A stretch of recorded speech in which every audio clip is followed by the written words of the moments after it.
अच्छा, अस्सलाम वालेकुम। हम जो है वो इस वक्त जो हमारा पेपर है मॉक वन जो अभी होने को जा रहा है उसके हवाले से कुछ रिवीजन कंटेंट जो है वो मैं करवाने जा रहा हूँ। और वो आप देखिएगा कि किस तरीके से हमारे पास जो सिलेबस आ रहा है, जो पेपर के रिलेटिवली जो चीज़ें हमसे पूछी जाएंगी उसके अंदर अगर हम देखते हैं तो हमारे पास सबसे पहले जो चैप्टर आ रहा है वो वर्क पावर एंड एनर्जी है। तो वर्क पावर एनर्जी में वो कंटेंट जो आपसे पूछे जा सकते हैं वो क्या क्या हो सकते हैं वो हम देख लेते हैं। इसके अंदर आपके पास देखिए वर्क डन से रिलेटेड न्यूमेरिकल्स आ सकते हैं। और वर्क डन का formula W is equal to F into D है। व्हेन एंगल जब दोनों जो हैं वो फोर्स और डिस्प्लेसमेंट बोथ आर पैरेलल हो। लेकिन आप ये जानते हैं कि जब ये पैरेलल नहीं होंगे मेकिंग सम एंगल थीटा, तो आपके पास फॉर्मूला होगा F D cos theta, where theta जो होगा वो आपके पास जो भी एफ और डी के दरमियान एंगल होगा वो प्लेस किया जाएगा। काइनेटिक एनर्जी के लिए फॉर्मूला होता है आपके पास हाफ एम वी स्क्वायर, यानी कि काइनेटिक एनर्जी के लिए अगर कैलकुलेट करने के लिए आती है मास और वेलोसिटी दी गई है तो इसके थ्रू आप कैलकुलेट कर लीजिए। इसी तरीके से पोटेंशियल एनर्जी के लिए फॉर्मूला होता है PE is equals to M G H, यानी कि मास दिया जाएगा एक्सेस ड्यू टू ग्रेविटी आपको पता होगी, और हाइट जैसे हाइट पे पोटेंशियल एनर्जी मालूम करनी है वो आप रखेंगे। तो यहाँ पर पोटेंशियल एनर्जी, काइनेटिक एनर्जी या वर्क डन, ये तमाम की तमाम एनर्जीज हैं, इनकी यूनिट जूल्स होगी और ये आप कैलकुलेट करेंगे। इसके बाद नेक्स्ट जो है वो रिलेटेड है पावर से। तो पावर का फॉर्मूला जो होता है वो वही एनर्जी या work done per unit time, यानी कि वो एनर्जी पर यूनिट टाइम भी आप लिख सकते हैं, या फिर काइनेटिक एनर्जी, इसमें काइनेटिक एनर्जी भी हो सकती है, पोटेंशियल एनर्जी भी हो सकती है, डिवाइडेड बाय टाइम। ये तमाम के तमाम जो है आपके पास ये आपको पावर डिस्प्ले करेंगे। जो पावर है इसकी यूनिट जो होती है वो होती है जूल्स पर सेकंड, और इसको हम वॉट में रिप्रेजेंट। आखिर में एफिशिएंसी आती है कि किसी भी मशीन के अंदर जो इनपुट एनर्जी दी जाती है, इनपुट दिया जाता है, ये इनपुट पावर होती है। मशीन इसको यूटिलाइज करती है, कन्वर्ट करती है किस चीज में, आउटपुट पावर या आउटपुट एनर्जी में कन्वर्ट करती है। तो इनपुट एनर्जी और आउटपुट पावर को अगर आप देखते हैं तो इनका रेशो जो होगा वो एफिशिएंसी का लाएगा, यानी कि आप जानते हैं कि आउटपुट इनपुट जो है इसको मल्टीप्लाई कर देंगे 100 से तो आपके पास मशीन की एफिशिएंसी आएगी। अगर किसी मशीन की एफिशिएंसी 60% है तो इसका मतलब क्या है कि मशीन जो है वो 60% एनर्जी कन्वर्ट कर पा रही है और बाकी एनर्जी जो है वो वेस्ट हो रही है। कोई भी मशीन हम 100% एफिशिएंट नहीं बना सकते, क्योंकि आपको कुछ ना कुछ वेस्टेज के बिहाफ के ऊपर एनर्जी जो होती है वो कन्वर्ट होती है। ऐसा मुमकिन नहीं है कि कोई भी एनर्जी कंप्लीटली आपकी output useful form of energy में कन्वर्ट हो जाए। आपने कुछ ना कुछ वेस्ट जरूर करना हो। जो आप वेस्ट कर रहे होते हैं वो किस फॉर्म में करते हैं कि मशीन के अंदर फ्रिक्शन प्रोड्यूस हो रही होती है, in the form of heat आपके पास एनर्जी का वेस्टेज आता है, in the form of sound energy का वेस्टेज आता है, इसके अलावा in the form of electrical resistance जो प्रोड्यूस होती है इसकी फॉर्म में वेस्ट। तो ये चार वेस्टेज जो है वो क्या है आपके पास, कंपलसरी है, नागुजीर है। यानी कि इन्हीं की बिहाफ के ऊपर ये वेस्टेज जब तक नहीं होंगे आप एनर्जी को कन्वर्ट नहीं कर पाएंगे। और एनर्जी की कन्वर्जन ही, यानी कि इनपुट जो आप देते हैं वो आपके पास आउटपुट के रिलेटिवली निकल। अब कुछ न्यूमेरिकल्स हैं जो कि पेपर में आ सकते हैं, उसी से रिलेटेड न्यूमेरिकल्स जो हैं वो यहाँ पे हमने कुछ शो किए हुए हैं। इसको जरा हम डिस्कस कर लेते हैं कि ये किस तरीके से है। तो देखिए बेटा, इसमें से ये पहला न्यूमेरिकल है, ये मैं आपके साथ डिस्कस कर रहा हूँ। देखिए बेटा, हाइड्रोलिक पंप है, इसमें 150 जूल्स एनर्जी सप्लाई की जा रही है, और इलेक्ट्रिकल एनर्जी है, it is used energy to perform. अब बताइए, जो पंप है उसको जो एनर्जी सप्लाई की गई है वो है 1500 जूल्स। इसने जो एनर्जी परफॉर्म, जो useful work done lifting water, इसने जो आउटपुट एनर्जी दी है वो 1200 जूल्स है, 1200। तो इसका मतलब क्या है कि ये 300 जूल्स जो है वो एनर्जी क्या हुई होगी, वेस्ट हुई होगी। तो आपको क्या करना है, रिमेनिंग वेस्ट हो रही है lost in form of heat and sound. तो अब calculate the energy lost fraction की फॉर्म में और अदर फैक्टर्स की फॉर्म में जो एनर्जी लॉस हो रही है वो बताना। तो अगर एनर्जी कैलकुलेट करनी है तो आप जानते हैं कि 1500 में से माइनस कर देंगे 1200 तो 300 आ जाएगा जूल्स, ये एनर्जी लॉस कहलाएगा। अब परसेंटेज एफिशिएंसी निकालनी होगी, तो इसका मतलब क्या है, कि 1200 को 1500 से डिवाइड करेंगे और मल्टीप्लाई कर देंगे 100 से, तो आपके पास ये क्या आ जाएगी परसेंटेज। जीरो से जीरो कैंसिल हो जाएंगे, और वो 3 चौक 12 और 3 पंजे 15, 5 5 5 10, यानी कि ये 80% एनर्जी जो होगी वो यूटिलाइज होगी, ठीक है, यूज होगी। जबकि लॉस एनर्जी जो आ रही होगी वो कितनी आएगी, 20% एनर्जी जो होगी लॉस होगी। तो ये इस तरीके से न्यूमेरिकल्स जो है वो आपके से पूछे जा सकते हैं, आपके लिए आ सकते हैं। इसी तरीके से एक न्यूमेरिकल ये भी है, ये अब मैं आप लोगों के लिए छोड़ रहा हूँ कि आप लोग खुद अपने तरीके इसको सॉल्व कीजिएगा। इसके सोल्यूशन में कोई प्रॉब्लम आती है, कोई क्वेश्चन होता है, तो ग्रुप के ऊपर आप जो है व्हाट्सएप ग्रुप के ऊपर आप मुझसे पूछ सकते हैं। आगे चलते हैं, नेक्स्ट जो टॉपिक आता है इसी चैप्टर में वो एनर्जी कन्वर्जन से रिलेटेड। अब एनर्जी कन्वर्जन जो है वो कई तरीके से हो सकती है। आप जानते हैं कि energy can neither be created not destroyed, but we can convert it one form to another. Transform कर सकते हैं एक फॉर्म से दूसरी फॉर्म में। और वो फॉर्म्स कई एक हैं। लाइट को आप हीट में ट्रांसफॉर्म कर सकते हैं, हीट को आप लाइट में ट्रांसफॉर्म कर सकते हैं। इसी तरीके से विंड एनर्जी को काइनेटिक, को पोटेंशियल, पोटेंशियल को काइनेटिक में ट्रांसफॉर्म, तो कई एक मेथडोलॉजी होती है इसमें एनर्जी ट्रांसफॉर्म हो। अब यहाँ पे देखिए, जब आपके पास पावर जनरेट होती है तब भी एनर्जी की ट्रांसफर। अब अगर एक बल्ब को आप जला रहे हैं तो उसमें बल्ब को जलाने में क्या होगा, उसकी इलेक्ट्रिकल एनर्जी जो होगी वो उसकी हीट और लाइट फॉर्म में ट्रांसफॉर्म हो रही है। तो इसके अंदर जब पावर जनरेट की जाती है, इलेक्ट्रिसिटी जब बिल्डअप की जाती है, तब भी एनर्जी है। चूंकि इलेक्ट्रिसिटी बताते खुद भी एक एनर्जी है, तो उसको भी अदर फॉर्म ऑफ एनर्जी के अंदर क्या किया होगा, खुद जनरेट तो नहीं कर सकता इलेक्ट्रिसिटी में, तो अदर फॉर्म ऑफ एनर्जीज के अंदर हम ट्रांसफॉर्म करेंगे, चेंज करेंगे इनटू इलेक्ट्रिकल एनर्जी। तो अब आप ये देखिए कि पावर जनरेशन प्लांट जो होते हैं वहां पे इलेक्ट्रिकल एनर्जी कैसे बनाई जाती है। इसमें सबसे पहले हम फॉसल फ्यूल को यूज करते हैं। फॉसल फ्यूल के अंदर कौन सी एनर्जी होती है, इंटरनल। ये याद रखें कि वो फ्यूल जो कि जमीन से निकाला जाए, चाहे वो कोल हो, चाहे वो फ्यूल यानी कि ऑयल हो या पेट्रोल हो या कोई भी ऐसी चीज हो या गैस हो, ये जो भी फ्यूल आप जमीन से निकालते हैं इसके अंदर कौन सी एनर्जी होती है, इट कंटेन्स केमिकल एनर्जी।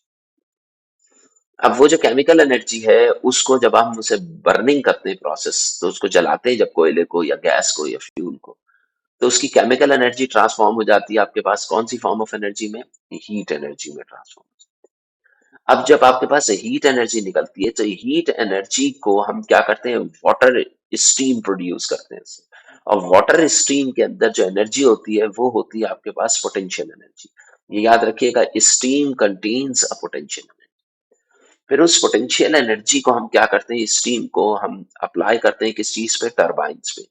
जैसे ही हम टरबाइंस पे डालते हैं तो वो पोटेंशियल एनर्जी जो होती है वो इसकी मैकेनिकल या काइनेटिक एनर्जी में ट्रांसफॉर्म, क्योंकि टरबाइन जो होता है वो क्या करता है, रोटेट करता है। तो देखिए, ये एनर्जी की कन्वर्जन होती जाती है। अब टरबाइन जब रोटेट करेगा तो वो रोटेशन की जो मैकेनिकल एनर्जी होगी या काइनेटिक एनर्जी होगी, वो टरबाइन के रोटेशन के थ्रू क्या करते हैं, आपके पास कॉइल्स होती हैं, वायर्स होते हैं आपके पास। उन जब कॉइल्स को जब आप मैग्नेटिक फील्ड में काइनेटिक एनर्जी के थ्रू जब आप रोटेट करते हैं तो it's generate electrical energy, electricity produce होती है, और फिर उस इलेक्ट्रिकल एनर्जी को हम क्या कर देते हैं, ट्रांसमिट करते हैं। तो ये form of transmission, transfer of energies आपको दी गई। इसी तरीके से आपके पास अगर इलेक्ट्रिक लैंप की बात करूं, कि अगर मैं एक इलेक्ट्रिक लैंप को जला रहा हूं, तो उसमें आप जानते हैं कि इलेक्ट्रिक लैंप में इलेक्ट्रिकल एनर्जी जो होती है, जो इनपुट आ रही होती है, वो लाइट और हीट एनर्जी में कन्वर्ट हो जाती है। अब देखिए, इलेक्ट्रिकल असल में एनर्जी सेवर जो होता है, यानी कि आपने, ये तो इलेक्ट्रिकल लैंप है, जो बल्ब होते हैं फिलामेंट बल्ब, उसमें से हीट प्रोड्यूस होती है। लेकिन जो एनर्जी सेवर लैंप्स होते हैं, जो बल्ब होते हैं एनर्जी सेवर, जैसे आप लोग के घरों में लगे होते हैं, उसके अंदर electrical energy directly light energy में ट्रांसफॉर्म हो रही होती है। इसमें हीट एनर्जी का कॉन्सेप्ट जो होता है वो मिनिमाइज हो जाता है, कम से कम हीट प्रोड्यूस होती है, तो हीट इसमें होती नहीं। तो इसका मतलब क्या है कि एनर्जी सेवर जो होगा वो इलेक्ट्रिक लैंप के थ्रू जो होगा वो ज्यादा एफिशिएंट होगा। अब इसके बाद व्हीकल के मुताबिक बता रहे हैं कि अगर कांस्टेंट स्पीड से रोड पे अगर वो मूव कर रही है तो उसका क्या सेटअप होगा। तो बताइए, एक व्हीकल जब रोड के ऊपर मूव करेगी तो इसकी मूवमेंट के अंदर कौन सी एनर्जी आ रही है, आउटपुट यूजफुल वर्क डन जो हो रहा है वो मैकेनिकल एनर्जी की फॉर्म में या काइनेटिक एनर्जी की फॉर्म में गाड़ी जो है। अब ये काइनेटिक एनर्जी आ कहां से रही है, आपने गाड़ी के अंदर क्या डाला है, पेट्रोल डाला है या फ्यूल है। वो जो फ्यूल है उसके अंदर कौन सी एनर्जी है, केमिकल एनर्जी।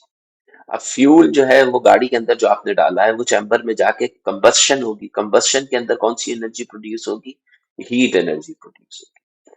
अब वो जो हीट एनर्जी होगी उस कंबस्शन के अंदर आपके पास वो पिस्टन को मूव कराएगी हीट एनर्जी, तो काइनेटिक एनर्जी आ गई। लेकिन उसके अलावा उस हीट एनर्जी से साउंड एनर्जी प्रोड्यूस होगी, फ्रिक्शन से हीट भी जनरेट हो रही होगी, नॉइस आ जाएगी। तो ये तमाम आउटपुट एनर्जीज जो है, अब मेरे लिए ये जो साउंड एनर्जी या हीट, एक्सटेंसिव हीट प्रोड्यूस हो रही है, ये सारा लॉस है। जो काइनेटिक एनर्जी है वो मेरे पास यूजफुल गेन होगा, तो इसको हम लोग करते हैं। इसके अलावा पावर स्टेशन के अंदर अभी मैंने आपको समझाया कि सबसे पहले पोटेंशियल एनर्जी होती है स्टोर्ड वाटर के अंदर होगी। अब अगर आपके पास पानी को किसी डैम के अंदर जमा कर लिया जाए, तो डैम जो होता है वो कुछ इस तरीके से होगा। अब यहाँ पर वाटर जो है वो इस जगह पे पानी जमा कर लिया गया। अब यहाँ पे जमा कर लेने के बाद पानी को जब हम ऊपर से यहाँ से गिराते हैं, तो वाटर के अंदर यहाँ पे इस पोजीशन पे होती है पोटेंशियल एनर्जी। जब वाटर यहाँ से गिरता है तो this potential energy is converted into kinetic energy. यहाँ पे लगा दिए जाते हैं टरबाइन। काइनेटिक एनर्जी जो होती है टरबाइन पे स्ट्राइक करके टरबाइन को रोटेट कराती है, ये वही मैकेनिकल एनर्जी में ट्रांसफॉर्म करती है। रोटेशन से आपके पास टरबाइन के इंटरनली इलेक्ट्रिकल एनर्जी। तो अब बताइए वो जो पोटेंशियल एनर्जी होती है वो काइनेटिक में ट्रांसफॉर्म होती है। लेकिन वो पोटेंशियल एनर्जी में जब वाटर फ्लोट कर रहा होता है इस वॉल के ऊपर, तो इसमें हीट प्रोड्यूस होती है ड्यू टू फ्रिक्शन, जो कि मेरे पास क्या होती है, हीट लॉस कंसीडर की जाती है। जो काइनेटिक एनर्जी जब वाटर मूव करता है ऊपर से नीचे आता है, साउंड भी प्रोड्यूस होती है, नॉइस, ये भी लॉस कहलाएगी heat की। लेकिन ये दो लॉस के साथ साथ एक useful form of energy work done के फॉर्म में आ रही है, जो कि टरबाइन के ऊपर in form of kinetic energy strike करके इलेक्ट्रिकल एनर्जी को प्रोड्यूस करती है। तो इस तरीके से आप ये देखते हैं कि जब भी मुझे कोई यूजफुल एनर्जी प्रोड्यूस करनी हो, तो on the behalf of loss of energy produce, जैसे सेकंड लॉ ऑफ थर्मोडायनेमिक्स आपके पास कहलाता है कि मैं किसी भी एनर्जी को किसी दूसरी फॉर्म ऑफ एनर्जी में उस वक्त तक कन्वर्ट नहीं कर सकता जब तक क्या ना हो जाए, जब तक आपके पास useful form of energy generate ना हो जाए। ठीक है ना? यानी कि एनर्जी लॉस करूंगा तो ही इसकी बिहाफ पे मैं एनर्जी को जनरेट कर सकता हूँ, कन्वर्ट कर सकता हूँ। अच्छा, इसके बाद आपके पास फ्री फॉल केसेस होते हैं कि किसी स्टोन को, किसी बॉडी को अगर किसी सर्टेन हाइट पे से, तो आप जानते हैं काइनेटिक पोटेंशियल, पोटेंशियल है। अगर किसी स्टोन को मैं ऊपर की तरफ फेंकता हूँ, तो मेरे हाथ में यहाँ पे इसकी काइनेटिक एनर्जी क्या होगी, मैक्सिमम। सपोज काइनेटिक एनर्जी यहाँ पे मैक्सिमम होने का मतलब क्या है, सपोज 100 जूल्स है। अब जैसे जैसे स्टोन ऊपर जाएगा इसकी काइनेटिक एनर्जी क्या होती जाएगी, वेलोसिटी, स्टोन की वेलोसिटी जो है वो डिक्रीज होती जाएगी, तो काइनेटिक एनर्जी भी क्या होती जाएगी, कम होती जाएगी। जैसे जैसे स्टोन ऊपर जाएगा काइनेटिक एनर्जी, टॉप पोजीशन पे पहुंच के काइनेटिक एनर्जी क्या हो चुकी होगी आपके पास, जीरो हो चुकी होगी। फिर उसके बाद जब जीरो हो जाने का मतलब क्या है कि यहाँ पे काइनेटिक एनर्जी, तो वेलोसिटी भी क्या हो जाएगी, जीरो, तो काइनेटिक जीरो हो गई। पोटेंशियल की बात करें तो पोटेंशियल हाइट जीरो होने की वजह से यहाँ पे पोटेंशियल भी क्या होगी, इनिशियली जीरो होगी। काइनेटिक मैक्सिमम, पोटेंशियल जीरो है। अब जैसे जैसे ऊपर जाएगा पोटेंशियल हाइट गेन करता जाएगा ऑब्जेक्ट, तो पोटेंशियल बढ़ती जाएगी। अब अगर सेंटर पॉइंट पोजीशन पे काम करूंगा तो काइनेटिक और पोटेंशियल का सम जो होगा वो सेंटर के ऊपर इक्वल होगा। यानी कि हम इसको सम करेंगे तो यहाँ पे काइनेटिक पोटेंशियल का सम यहाँ पर भी 100 आएगा, ऊपर भी 100 आ रहा होगा और नीचे भी टोटल एनर्जी। यानी कि अगर मैं टोटल एनर्जी देखता हूँ तो total energy at point A, at point B and at point C हमारे पास क्या रहेगी, हमेशा कांस्टेंट। अब आप यहाँ पे देखिए 1.5 किलोग्राम का स्टोन है जो कि इस हाइट के ऊपर से ड्रॉप किया गया है। इस हाइट पे से ये हाइट टोटल 20 मीटर्स, इसका मास कितना है, 1.5 किलोग्राम। तो ये इसका मास हो जाएगा, ये इसकी हाइट हो जाएगी जिस पे से ड्रॉप किया गया एट सर्टेन पॉइंट। अब यहां से गिरने के दौरान किसी एक सर्टेन पॉइंट पर, देखिए ये पॉइंट ए हो गया, ये भी किसी भी एक पॉइंट, यहाँ पे कोई एक पॉइंट है, यहाँ पे इसकी वेलोसिटी आ रही है कितनी, 14 मीटर। अपनी स्पीड बढ़ाता जाएगा ना स्टोन, जब ड्रॉप किया जाएगा तो इसकी वेलोसिटी जीरो होगी, जैसे जैसे नीचे आएगा वेलोसिटी बढ़ते जाएगी। अब सपोज कि ये पॉइंट एक्स है, पॉइंट एक्स के ऊपर इसकी वेलोसिटी क्या हो गई है, 14। अब calculate the mechanical energy of the stone which is equal to its potential energy. Total energy आपको मालूम करनी है। मैकेनिकल का मतलब क्या है, काइनेटिक और पोटेंशियल का सम। अब यहाँ पे बताइए कि अगर ये टोटल हाइट 20 मीटर है, तो यहाँ की टोटल पोटेंशियल एनर्जी अगर मैं निकालता हूं तो वो टोटल एनर्जी के बराबर होगी, जो किसके बराबर हो जाएगी, mgh के बराबर। यानी कि जिस हाइट से इसको ड्रॉप किया गया है उस वक्त इसकी टोटल एनर्जी जो थी, वो इसकी टोटल एनर्जी जो थी वो इसकी पोटेंशियल एनर्जी की, क्योंकि इसकी काइनेटिक एनर्जी जो थी वो इस पोजीशन के ऊपर क्या थी, जीरो थी। तो काइनेटिक एनर्जी जो वो है उसको हम कंसीडर करेंगे ही नहीं, सिर्फ इसकी टोटल एनर्जी कंसीडर की जाएगी। तो m कितना है यहाँ पर, पॉइंट ए के ऊपर मास कितना है 1.5, multiply by acceleration due to gravity अगर मैं 10 ले लेता हूँ और मल्टीप्लाई में 9.8 अगर कहा हुआ है तो वही ले लीजिएगा, और मल्टीप्लाई बाय इसकी हाइट जो है वो 20 मीटर। तो अगर मैं इनको मल्टीप्लाई कर दूं, यानी कि 1.5 मल्टीप्लाई बाय 10 मल्टीप्लाई बाय 20, तो आपके पास आंसर आ जाएगा 300। तो ये जो एनर्जी आ रही है ये 300 जूल्स आ रही है। अब जब पत्थर ऊपर से नीचे गिरेगा तो यही potential energy 300 Aahista Aahista kinetic में कन्वर्ट होती जाएगी। When it is about to strike the ground, इसकी काइनेटिक एनर्जी भी क्या हो चुकी होगी, 300 हो चुकी होगी। यानी कि इसकी टोटल पोटेंशियल एनर्जी जो कि 300 आ रही है, that is converted into kinetic energy 300। तो ये होगा। अब ये कह रहे हैं कोई एक पॉइंट एक्स है दरमियान, एक्स पॉइंट के ऊपर इसकी वेलोसिटी कितनी दी गई है 14। अब देखिए एट एक्स अगर निकालता हूं मैं और इसकी वेलोसिटी अगर दी हुई है, तो यहाँ पे अगर मैं काइनेटिक एनर्जी निकालूं तो मेरे पास आंसर आ जाएगा M G H, sorry half M V square. क्या फॉर्मूला आ जाएगा, हाफ एम वी स्क्वायर। तो बताइए हाफ ऐसी रहेगा, मैस कितना दिया गया 1.5 और वेलोसिटी पॉइंट एक्स के ऊपर 14 मीटर पर सेकंड। जब ये एक्स से नीचे आएगा तो 14 से 15 16 17 18 19 बढ़ती जाएगी। मैक्सिमम वेलोसिटी क्या होगी ये मुझे नहीं पता। तो बताइए 14 के ऊपर अगर मैं इसकी काइनेटिक एनर्जी निकालता हूँ तो आपके पास आंसर आएगा।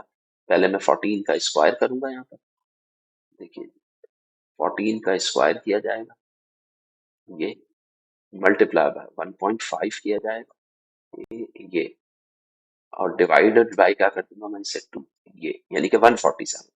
यहाँ पे काइनेटिक एनर्जी आ रही है 147 जूल्स पॉइंट एक्स पर। तो बताइए पोटेंशियल एनर्जी जो पॉइंट एक्स पे होगी, ये पॉइंट एक्स की काइनेटिक है, पोटेंशियल एनर्जी पॉइंट एक्स पे निकालोगे तो वही 300 में से माइनस कर दोगे 147 को, यानी कि जो बची आउट ऑफ 300 जो बची हुई एनर्जी होगी वो आपके पास कौन सी एनर्जी होगी, यानी कि इसमें से माइनस कर देंगे हम किसको 300, तो आपके पास 153 एनर्जी आ जाएगी। यानी कि 153 जूल्स जो होगी वो कौन सी एनर्जी होगी, पोटेंशियल, और काइनेटिक 147 होगी।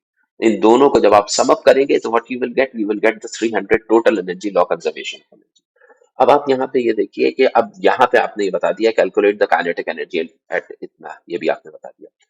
अब जब ये इस हाइट पे इंस्टेंट वेलोसिटी जो आपको दी गई है एट एच, ये 14 दी गई थी तो ये आपने निकाल दी। अगर तुमसे ये कहें कि when it is just about to hit the ground, जब ये ग्राउंड को हिट कर रहा होगा तो इस पॉइंट पे इसकी वेलोसिटी क्या होगी, तो बताइए जब ये पॉइंट ग्राउंड के ऊपर हिट कर रहा होगा तो उस वक्त इसकी काइनेटिक एनर्जी आप बता सकते हैं कितनी होगी total, when it is about to hit the ground its kinetic energy should be 300 joules. तो बताइए मुझे अगर हिटिंग के लिए वेलोसिटी निकालनी है तो मैं इसको ऐसे ही निकालूंगा कि आपके पास काइनेटिक एनर्जी का फॉर्मूला क्या होता है, हाफ एम वी स्क्वायर। बताइए अगर मैं काइनेटिक एनर्जी 300 जूल्स रखता हूँ तो इसका मतलब क्या है, मैं जमीन पर पहुंच चुका हूँ, तो उस वक्त की वेलोसिटी वी कंसिडर की जाएगी। तो 300 को 2 से मल्टीप्लाई करेंगे ये 600 हो जाएगा, और मैथ से डिवाइड कर देंगे यानी कि 1.5 से, तो आंसर आ जाएगा वी स्क्वायर। तो बताइए 600 को अगर मैं डिवाइड करता हूँ 1.5 से तो मेरे पास ये आंसर आता है, और इसका मैं ले लेता हूँ स्क्वायर रूट तो 20। तो वेलोसिटी मेरे पास कितनी आ रही है 20 मीटर पर सेकेंड। तो इसका मतलब क्या है, when it is about to hit the ground its velocity should be 20 metre पर सेकेंड। तो इसका मतलब क्या है, पॉइंट एक्स के ऊपर इसकी वेलोसिटी थी 14, फिर 15 16 17 18 19, और जब जमीन से टकराने वाला था तो वेलोसिटी कितनी हो चुकी। तो इसका मतलब क्या है कि इस कैलकुलेशन के थ्रू मैं फाइनल वेलोसिटी भी निकाल सकता हूँ, kinetic energy at any point given अगर वेलोसिटी दी गई है तो मैं निकाल सकता हूँ पोटेंशियल एनर्जी इस पॉइंट पर। अब अगर मैं कहता हूँ इस पॉइंट के ऊपर हाइट कितनी थी तो इस पॉइंट की पोटेंशियल एनर्जी मुझे पता है, पोटेंशियल एनर्जी इस पॉइंट के ऊपर आ रही थी 147। तो इस 147 के रिलेटिवली अगर मैं लिख लेता हूँ is equal to M G H, तो अगर मैं यहाँ से एच निकाल लूँ, एम भी पता है जी भी पता है, एच एम और जी को इससे डिवाइड कर दूं तो एच वो वाली हाइट आ जाएगी जो जमीन से लेके इस पॉइंट तक की हाइट होगी। अगर मेरे पास ये वाली हाइट आ जाती है तो मैं इस हाइट को 20 मीटर में से सब्ट्रैक्ट कर दूंगा, तो मेरे पास distance travelled by the body during first from A to X आ जाएगा। तो ये कई एक कैलकुलेशन आती है परफॉर्म, मैंने बहुत सारी चीजें इसमें परफॉर्म आपको करवा दी। अब यहाँ पे नेक्स्ट क्या आ रहा है, हीट कंडक्शन से रिलेटेड भी है, न्यूमेरिकल्स के बेस के ऊपर अगर आप देखते हैं तो heat rate of heat flow के न्यूमेरिकल्स जो हैं दैट इज इंपॉर्टेंट, ये भी आ सकते हैं। अब रेट ऑफ हीट फ्लो के लिए यह है कि अगर किसी कंडक्टर में हीट फ्लो कर रही होती है और आपने उसका रेट ऑफ हीट फ्लो यानी कि delta Q upon T calculate करना है, तो हीट कंडक्शन कांस्टेंट क्या होता था याद करें, ये डायरेक्टली प्रोपोर्शनल होता था चेंज ऑफ टेम्परेचर दोनों एंड्स के ऊपर क्या होता था। तो इसके बाद ये इन्वर्सली प्रोपोर्शनल होता था, लेंथ जितनी ज्यादा होगी हीट फ्लो उतना ही क्या हो जाएगा, कम हो जाएगा। तो इन्वर्सली प्रोपोर्शनल, और एरिया से ये डायरेक्टली प्रोपोर्शनल, यानी कि जितना बड़ा एरिया होगा उतनी ही ज्यादा ही। तो ये आपके पास फॉर्मूला होता था हीट कंडक्शन के लिए, ठीक है। तो ये फॉर्मूला आपने जहन में रखना। अब यहाँ पर मैं इस न्यूमेरिकल को, एक न्यूमेरिकल को मैं सॉल्व कर देता हूँ, बाकी आप अपने तय खुद से सॉल्व कीजिएगा। यानी कि ये कॉन्सेप्ट किस चीज का है कि हीट कंडक्ट कैसे होगी। अब यहाँ पे देखिए, एक रेक्टेंगुलर कॉपर बार है, ठीक है। तो कॉपर बार होने का मतलब क्या है कि मैं यहाँ पे ये रॉड बनाता हूँ, ये एक कॉपर वायर की रॉड है, ठीक है। इस वायर में से हीट को क्या कराया जा रहा है, कंडक्ट कराया जा रहा है। देखिए, अब bar is conducting heat from the furnace, यानी कि यहाँ पे एक फर्नेस लगा हुआ है, ठीक है। ये हॉट बॉडी है, यहाँ पे आपके पास क्या है, ये हॉट बॉडी है, इसमें से हीट को ड्रॉ कराया जा रहा है, यानी कि यहाँ से कंडक्ट हो रही है कॉपर वायर, कॉपर बार में से टू द हीट सिंक। यहाँ पे आपके पास क्या है, एक हीट सिंक लगा हुआ है, यानी कि लो टेम्परेचर बॉडी है ये, यहाँ से यहाँ पे। अब थर्मल कंडक्टिविटी जो आपको दी गई है वो कितनी है, 390 है, यानी कि ये किस चीज की वैल्यू हो गई, के की वैल्यू। जो बार है इसका क्रॉस सेक्शन एरिया है 0.005 स्क्वायर मीटर, यानी कि इसका जो यहाँ का क्रॉस सेक्शन एरिया आ रहा है ए, वो आ रहा है 0.005 मीटर स्क्वायर।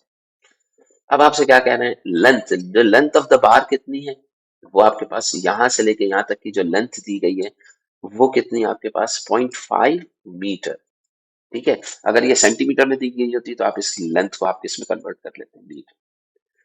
अब टेम्परेचर के डिफरेंसेस जो आपके पास हीट रिजर्वायर है उसका टेम्परेचर कितना आ रहा है, 120 सेंटीग्रेड है, जबकि कोल्ड बॉडी का टेम्परेचर 40 डिग्री सेंटीग्रेड है। तो डिफरेंस ऑफ डेल्टा टी अगर मैं निकालता हूं तो मेरे पास आएगा 120 माइनस 40, तो ये आ जाएगा 80 डिग्री सेंटीग्रेड, ठीक है, या 80 केल्विन भी आप कह सकते हैं इसे। आपको डेल्टा क्यू अपॉन टी निकालना है, यानी कि ये वाली चीज। तो डेल्टा क्यू यानी कि रेट ऑफ हीट फ्लो आपने निकालना है, तो वो किसके बराबर होगी, के delta T delta A over L.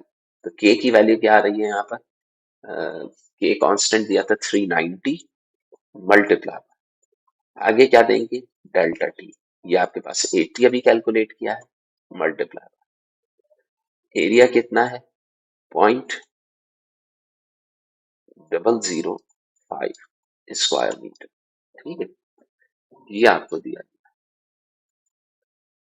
तो अब आप यहाँ पे अब आप क्या करेंगे, इसको अब आप जब डिवाइड कर देंगे किस चीज से, इसकी लेंथ से, 0.5 से, तो देखिए जी आपके पास जो आंसर बिल्डअप होगा, देखिए ये थोड़ी सी प्रॉब्लम आ रही है, जब आप इसको करेंगे तो याद आएगा 390 मल्टीप्लाई बाय 0.005 मल्टीप्लाई बाय 80, तो ये आंसर आया, और डिवाइड कर दिया हमने इसे, लेंथ जो है वो 0.5 मीटर दी गई थी, तो आपके पास आंसर 312 आता है।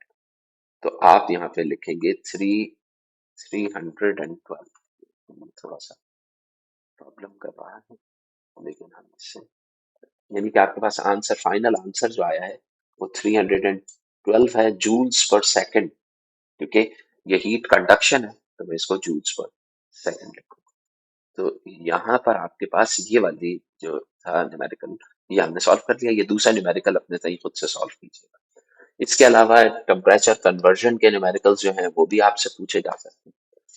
टेम्परेचर कन्वर्जन के लिए कैलकुलेटिंग हीट रिक्वायर्ड का देखिए, टेम्परेचर कन्वर्जन के लिए वही वाली बात है कि centigrade to Fahrenheit, Fahrenheit to centigrade, और टेम्परेचर सेंटीग्रेड केल्विन, तो फॉर्मूले जो है वो कन्वर्जन के लिए आपने देखा। इसके अलावा हीट रिक्वायर्ड का मतलब क्या हो गया कि ये स्पेसिफिक हीट से रिलेटेड भी आपके पास आ सकता है। स्पेसिफिक हीट के अंदर अब आप यहाँ पे ये न्यूमेरिकल छोटा सा देख लें कि क्या दिया हुआ है, कि एक शेफ है जिसको raise the temperature of a large pot of water of boiling, एक पानी को गर्म कर रहा है और उसको उसने गर्म करना है तो उसको हीट चाहिए। पॉट कंटेन 4 किलोग्राम, तो ये आपके पास क्या हो गया, इसका मैस हो गया 4 किलोग्राम का, ठीक है। एंड द इनिशियल टेम्परेचर आपके पास T1 कितना है, आपके पास 25 डिग्री सेंटीग्रेड। वो उसको चूंकि बॉईल करने के लिए जा रहा है वाटर को, तो बॉइलिंग के लिए फाइनल टेम्परेचर T2 कितना होगा, 100 होगा। तो डेल्टा टी जब आप निकालेंगे तो दैट इज इक्वल्स टू, अगर मैं इसको यहाँ पे रख के कैलकुलेट करता हूँ, तो डेल्टा टी जो होगा वो डिफरेंस ऑफ टेम्परेचर आ जाएगा। तो डिफरेंस ऑफ टेम्परेचर जो होगा वो किसके बराबर आ जाएगा, 100 में से 25 तो 75 सेंटीग्रेड आ जाएगा। तो अब अगर मैंने डेल्टा की अमाउंट ऑफ हीट निकालनी है तो वो फॉर्मूला आ जाएगा MC डेल्टा टी। मैस कितना दिया गया है, 4 किलोग्राम, मल्टीप्लाई बाय सी, आप जानते हैं 4200 होती है, इधर नहीं दिया हुआ है, वैसे अमूमन मेंशन होता है, नहीं दिया हुआ है तो आपको पता होना चाहिए।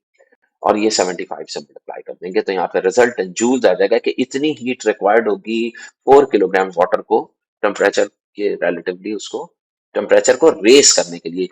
बॉइलिंग का मतलब ये नहीं है कि आप इसको चेंज ऑफ स्टेट की तरफ जा रहे हैं, लैटेंट का मतलब नहीं होगा। बाकी दूसरे न्यूमेरिकल्स जो है वो अपने तय आप सॉल्व करिएगा, ठीक है ना। ये भी इसी तरीके से जूल्स पर सेंटीग्रेड और ये दिया हुआ है। तो ये जो न्यूमेरिकल्स आपके पास आ रहे हैं इनको आप देखिएगा, आप देख के वीडियो को पॉज करके, या मैं ये अपलोड कर दूंगा फाइल, तो इसमें से आप देखिएगा, लेकिन ये न्यूमेरिकल सॉल्व जरूर कीजिएगा। इसके बाद फिर लीनियर एक्सपेंशन का कॉन्सेप्ट आता है। लीनियर एक्सपेंशन के लिए अब आप क्या करेंगे कि यहाँ पे मैं ये बता देता हूँ आपको कि इसको हम यहाँ पे के इसको नीचे ले आते हैं ताकि इसका हम लीनियर एक्सपेंशन का क्वेश्चन भी सॉल्व कर सकते, ठीक है। अब देखिए, लीनियर एक्सपेंशन के लिए आप चेंज इन लेंथ की बात करते हैं कि कितना एक्सपेंड होता है। तो लीनियर एक्सपेंशन के लिए आपके पास फॉर्मूला होता है alpha L1 delta T. L1 क्या होता है, इनिशियल लेंथ होती है, delta T change in temperature होता है, यानी कि दोनों एंड्स के ऊपर। तो इसका मतलब क्या है कि इसके लिए भी हम क्या करेंगे कि एक हम अगर रॉड ले लेते हैं यहाँ पर और उसी रॉड के ऊपर कैलकुलेशन परफॉर्म कर लेते हैं तो आपको ज्यादा बेहतर तरीके से समझ में आ पाएगा। तो यहाँ पे अब आप देखिए कि हम कैसे करते हैं, ठीक है बेटा। देखिए जी, अब इसके अंदर आप क्या करेंगे कि स्टील रेलवे ट्रैक है, कितने मीटर्स का है, 30 मीटर लॉन्ग है। टेम्परेचर कितना है, 15 degree centigrade. Rises sharply during the day, कितना, 45, 15 से 45। तो टेम्परेचर T1 से T2 जो इंक्रीज कर रहा है, पहले है पहले यानी कि 45, यानी कि 15 से ये टेम्परेचर रेस कर जाता है किस पे, 45 पे। टेम्परेचर रेस करने का मतलब क्या हो गया कि अगर तुम delta T change in temperature निकालो तो 45 माइनस 15 अगर आप करते हैं तो आपके पास आंसर आ जाएगा 0 और 3। तो 30 degree centigrade change in temperature. अब आपसे ये कह रहे हैं इसकी इनिशियल लेंथ जो देंगे, calculate the increase in length, आपने कैलकुलेट करनी है। इनिशियल लेंथ जो है वो 30 मीटर है। 30 मीटर इनिशियल लेंथ होने का मतलब क्या है, L1 जो है आपके पास वो 30 मीटर, ठीक है। तो अब आपके पास ये भी पता होना चाहिए कि इसका जो वैल्यू होगी, calculate the final length of the track at. अब इसका मुझे अल्फा की वैल्यू भी पता होनी चाहिए कि अल्फा क्या है। तो एक्सपेंशन जो लीनियर एक्सपेंशन जो कांस्टेंट है अल्फा, अब यहाँ पे तो चूंकि इन्होंने दिया नहीं है, हम खुद ही से लिख लेते हैं 0.000124, ये मैं अपनी तरफ से लिख लेता हूँ। 124 इसकी यूनिट जो होती है ये पर सेंटी पर कैल्विन होती है इसकी यूनिट। तो ये आपको गिवन होगा, इस न्यूमेरिकल में तो नहीं दिया हुआ है, लेकिन आप अगले न्यूमेरिकल में भी अगर ना हो तो आप यही वैल्यू डाल के इसको सॉल्व कर सकते हैं। तो बताइए, जो फॉर्मूला था आपके पास वो क्या था, delta L is equals to L1 alpha L1 delta T. तो डेल्टा इंक्रीज इन लेंथ कितनी आ रही है, अल्फा कितना है, 0.00124, 0.00124 मल्टीप्लाई बाय L1 कितना है, 30 मीटर है, multiply by change in temperature कितना है, वो भी आपके पास कितना निकल रहा है, 30। तो बताइए बेटा, जब हम इससे करेंगे यानी कि ये 30 मल्टीप्लाई बाय 30 मल्टीप्लाई बाय 0.0000124, जब आप इसको कैलकुलेट करेंगे तो 0.1116 आ जाएगा, 0.1116 मीटर्स आ जाएगा। ये इंक्रीज इन लेंथ है। चेंज इन लेंथ आया। तो इसका मतलब क्या है कि डेल्टा एल जो होता है वो बराबर होता है L2 - L1। तो बताइए अगर आपने फाइनल लेंथ कैलकुलेट करनी है L2, तो बताइए इसकी इनिशियल लेंथ में इंक्रीज इन लेंथ को ऐड कर देंगे, यानी कि ये वो लेंथ आ रही है, ये इंक्रीज इन लेंथ आई है। तो इस लेंथ को अगर मैं देखता हूं, तो टोटल अगर मुझे L2 फाइंड आउट करना हो कि कितनी लेंथ होगी फाइनल लेंथ, तो इनिशियल लेंथ में आप इस इंक्रीज लेंथ को ऐड अप कर दें, यानी कि 30 मीटर में आप ऐड कर दें 0.1116 को, तो आंसर आ जाएगा फाइनल लेंथ 30.1116 मीटर्स। तो इस तरीके से आप इसकी फाइनल लेंथ भी बता सकते हैं। That is called the increase in length. ये क्या होगा? Change in length. और ये आपके पास कहलाएगी फाइनल लेंथ L2। तो दोनों आप कैलकुलेट कर सकते हैं। तो इसी से रिलेटेड एक और एक्सपेंशन से रिलेटेड न्यूमेरिकल दिया गया, ये आपने अपने तरीके से सॉल्व करना है। तो ये अब आप खुद सॉल्व कर लीजिएगा। तो ये वीडियो यहाँ पे मैं एंड कर रहा हूँ। इसी तरीके से ये आपके पास सब्जेक्टिव और ऑब्जेक्टिव दोनों से रिलेटेड न्यूमेरिकल्स जो हैं वो उनको ज्यादा से ज्यादा देखिएगा। पार्ट न्यूमेरिकल का ज्यादा है, कॉन्सेप्चुअली भी ज्यादा है। इसके अलावा आपके पास आर्किमिडीज प्रिंसिपल है, उनको भी देखिएगा। पास्कल लॉ के लिए जो फॉर्मूला है आपके पास, pressure P A is equals to pressure P B, यानी कि आप जानते हैं कि force per unit area F upon capital, यानी कि F capital A upon A, यानी कि F1 अपॉन कैपिटल ए और F2 अपॉन स्मॉल ए। ये जो फॉर्मूला था जिसके थ्रू हम फोर्स कैलकुलेट करते हैं एरिया और उनके मल्टीप्लिकेशन के थ्रू, पास्कल लॉ का, ये भी जरूर देखिएगा। इसके अलावा rho P is equal to rho G H, rho G H ये वाला फॉर्मूला जो है प्रेशर के लिए, कि एक सर्टेन हाइट के ऊपर अगर आपने प्रेशर किया, डेप्थ में प्रेशर पानी के अंदर कैलकुलेट करना हो, तो वो डेप्थ के लिए हाइट डेप्थ में ट्रांसफॉर्म हो जाती है रो जी एच की वैल्यू प्लेस करके। तो ये तमाम चीजें जो है ना, ये आपने अपने जहन में रखनी है। अब इसके अलावा अगर कोई क्यूरी होती है तो आप ग्रुप के ऊपर मुझसे पूछिएगा तो मैं बता सकता हूँ। चलिए।